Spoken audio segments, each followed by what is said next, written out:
conviendrez avec moi, Monsieur le Président, honorable assesseur, conformément aux dispositions de l'article 764 du Code pénal qui traite du détournement de deniers publics, l'article 764 vous donne la définition de ce qu'on appelle deniers publics.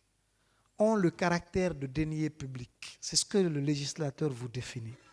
Les fonds, les pièces, les monnaies, les valeurs fiduciaires et d'une façon générale, tout titre ou objet mobilier appartenant à l'État,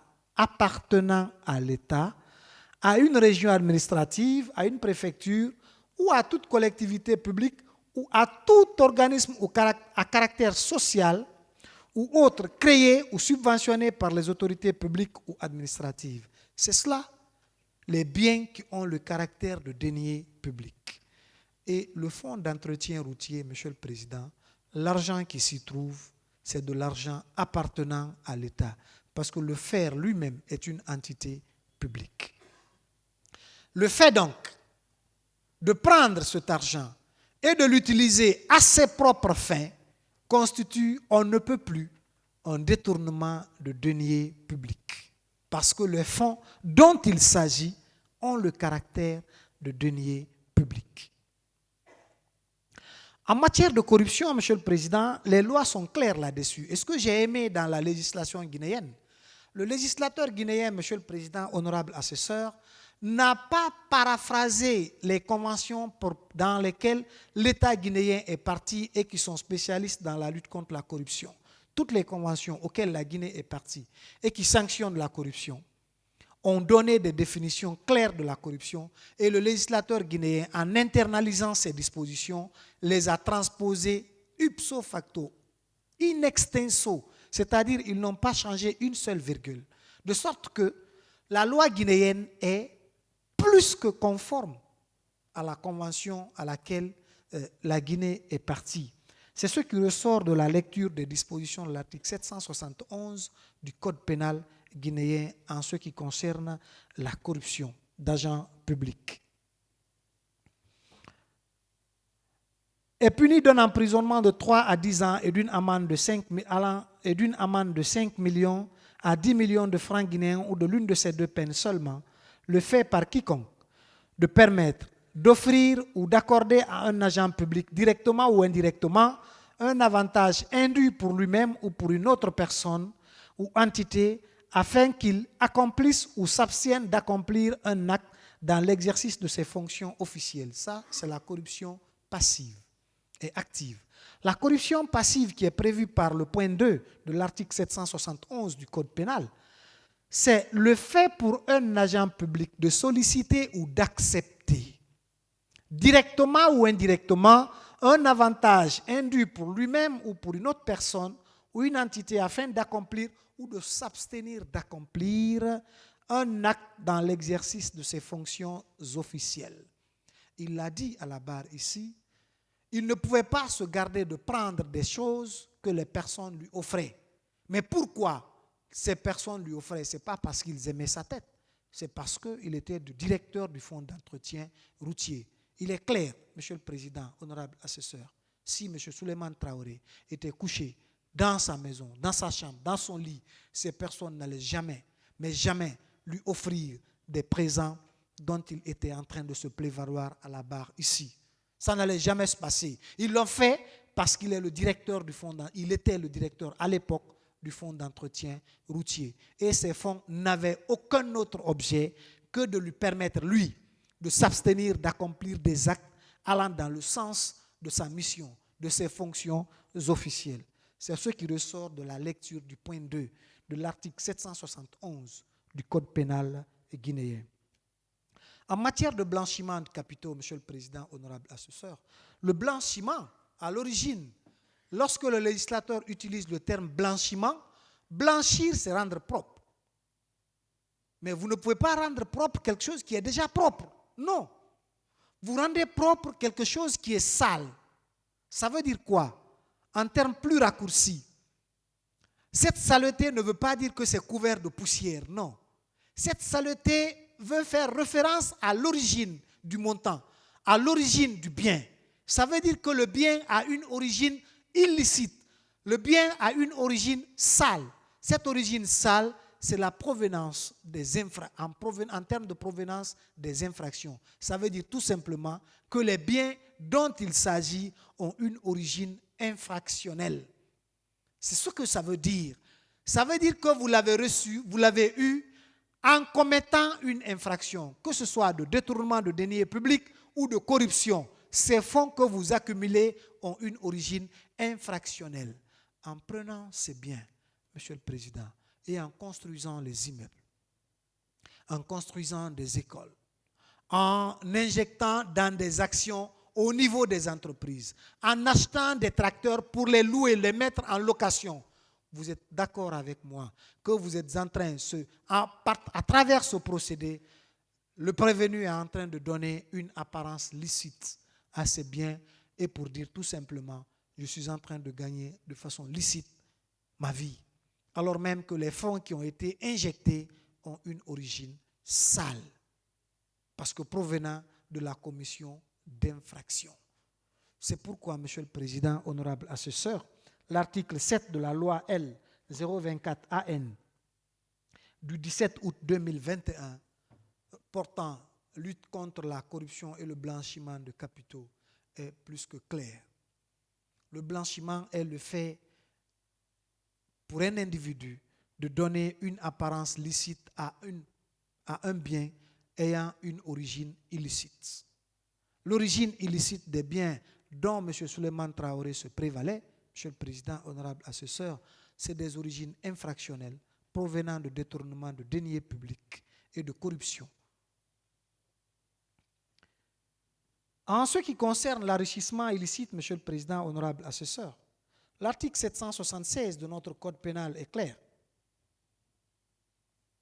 L'enrichissement illicite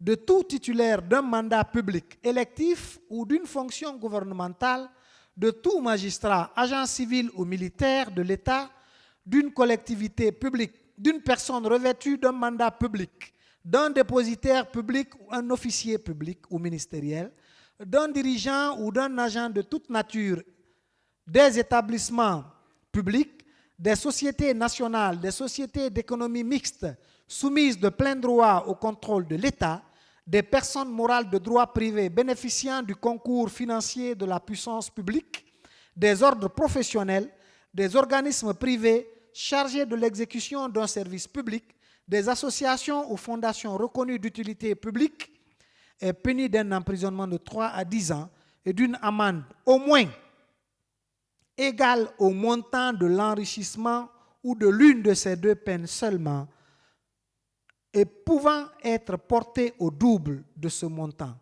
Le délit d'enrichissement illicite est constitué lorsque, sur simple mise en demeure, une personne désignée ci-dessus, donc toutes les entités que je viens de faire cas, se trouve dans l'impossibilité matérielle de justifier l'origine licite des ressources qui lui permettent d'être en possession d'un patrimoine ou de mener un train de vie sans rapport avec ses revenus légaux.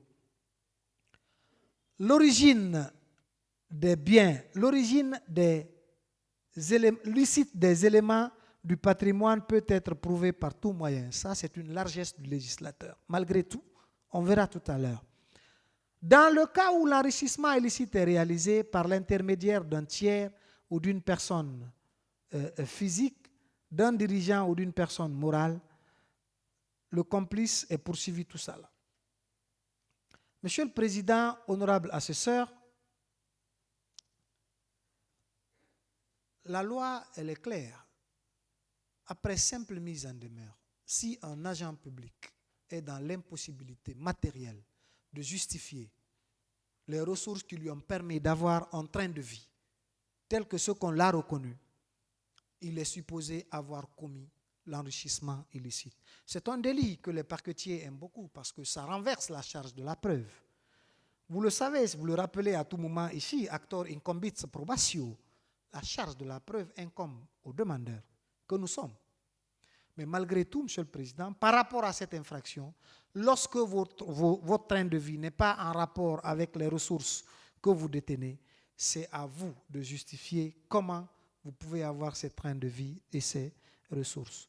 M. Souleymane Traoré, à la barre ici, a eu le mal à vous le dire. Et le législateur est clair là-dessus. Les libéralités sont inopérantes en cette matière. Vous ne pouvez pas justifier l'origine de vos biens en disant que vous l'avez reçu des libéralités, en disant que tel m'a donné ci gratuitement, tel autre m'a donné ça gratuitement. Vous devez l'avoir dans des formes prévues par la loi. Mais le législateur, malgré sa largesse en disant que la justification peut se faire par tout moyen, M. Souleymane Traoré est resté dans l'incapacité totale de justifier et de façon convaincante l'origine normale de ces biens sans passer par les libéralités. Monsieur le Président, honorable assesseur, compte tenu de tout cet état de fait, vous comprendrez aisément que M. Souleymane Traoré, avec tout le patrimoine qu'il a été reconnu et qui est consigné dans le procès verbal de dissémination produit par la CENTIF et qui font aujourd'hui l'objet de saisies, soit mobilières, soit immobilières, vous comprendrez aisément que M. Souleymane Traoré réunit en son sein tous les éléments constitutifs des différents délits, des différentes infractions dont nous venons de faire cas par rapport aux poursuites que nous avons engagées. C'est pourquoi, Monsieur le Président, honorable assesseur, le ministère public, par ma voix, requiert qu'il vous plaise déclarer M.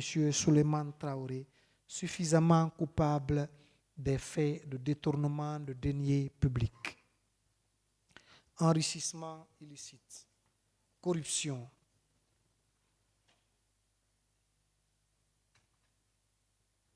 blanchiment de capitaux et surfacturation, tels que prévus par les dispositions des articles 499, 771, 776, 764 et suivants du Code pénal,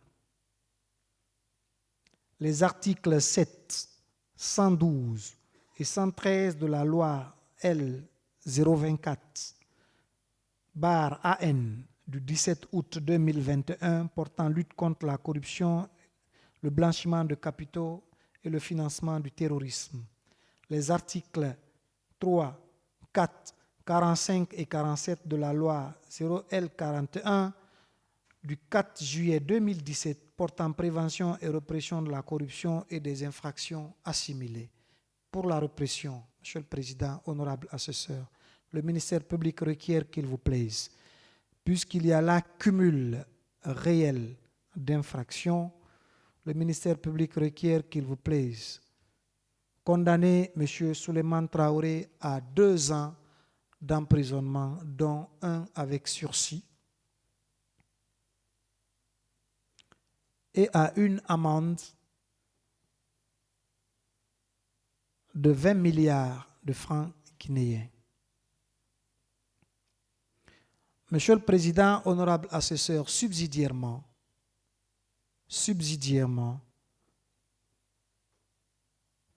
vous confirmerez les saisies opérées en les transformant en confiscation au profit de l'État de tous les biens faisant objet de saisie au niveau des différentes banques de la place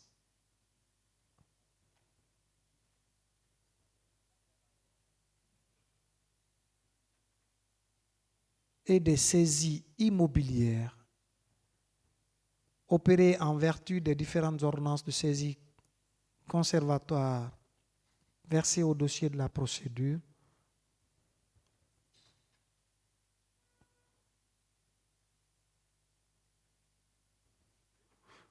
Monsieur le Président, vous assortirez l'exécution de ces différentes saisies d'une provision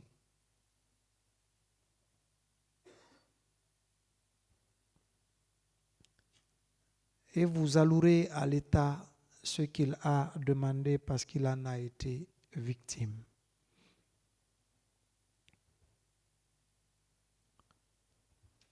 Croyez-moi, Monsieur le Président, honorable assesseur, si vous nous suivez dans nos réquisitions, vous n'aurez fait qu'appliquer la loi et rien que la loi. Cette application de la loi, Monsieur le Président, honorable assesseur, vous aurez rendu un grand bien, un très grand bien au peuple de Guinée. Au nom de qui vous rendez cette décision? Nous avons requis et nous vous remercions.